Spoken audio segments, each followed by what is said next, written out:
This is a Games with 2 review of Alien Frontiers by Troy Neiman and published by Clever Mojo Games in 2010. It's a game for 2 to 4 players, and it takes 60 to 90 minutes to play around with this game. Here is the board setup. Alien Frontiers is a worker placement game using dice as your workers. On your turn, your ships, which are your dice, you're going to roll them like so, and then you're going to place them in different spots on the board to either be able to put these colonies on the planet, which is your end goal because those give you victory points, or you can use them to get resources such as energy, which look like this, or ore, which look like this. And you can also use it to get more ships, which would be more dice, so you can get 4 or 5 up to 6 ships. And you can even get a 7th ship if you are controlling this area down here on the planet.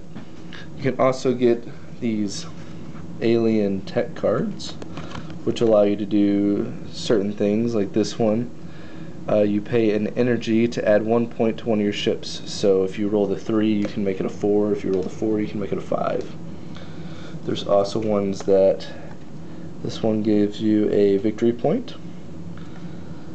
and this one makes it so that people can't steal from you. One of the places you can go is you can steal resources and cards from people. There's also a market where you can trade energy for ore, and then there's 2 places where you can actually construct your colonies. So each player is going to go around placing your dice, but the kicker is when you place them, they stay there till your next turn. So I guess, for example, here you would have to roll 3 of a kind, and when you do so, your dice go there, and now there's only 1 open spot for the other players. If you're playing a 2-player game, that would be the only spot left.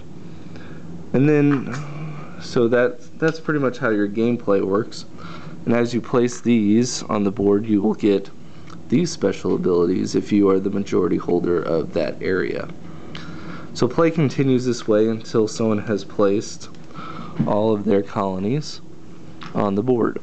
You'll get 1 victory point for each colony you place, and then if you are the majority holder, so in this case blue is the majority there, I would get an extra point. So I would get 3 points for Asimov's Crater and 1 point for Bradbury Plateau. So I'd have 4 points total. So at the end of the game, whoever has the most victory points will win.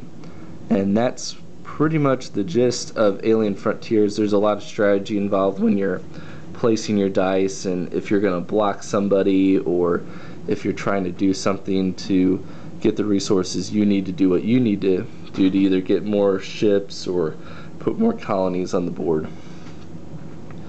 I really enjoyed this game a lot. I was looking forward to it for a long time. I heard a lot of people talking about it and talking about it and talking about it. And I thought, oh, the hype train is going berserk on this one. But then a year later, people were still talking about it. And 2 years later, people were still talking about it. And when I finally played it, it lived up to the hype. It was everything I thought it was going to be. It was a blast to play. It's easy to learn. The third time I played it, I guess a person who never played before won, and it's very easy to win this and pick up on what you're doing.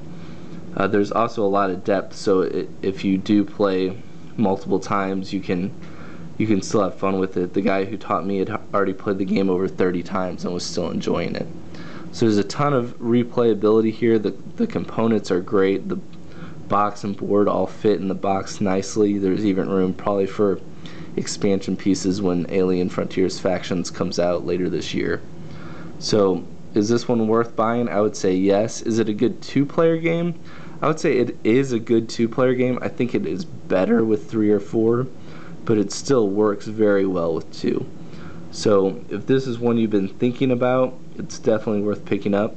There's also some fun little things like Bradbury Plateau and Asimov's Crater for those sci-fi fans out there. But it's not too sci-fi to scare people away who aren't into that kind of stuff. The artwork on this game is also wonderful. It's very well done. So I really enjoyed this one. Definitely worth looking at or picking up if you have a chance.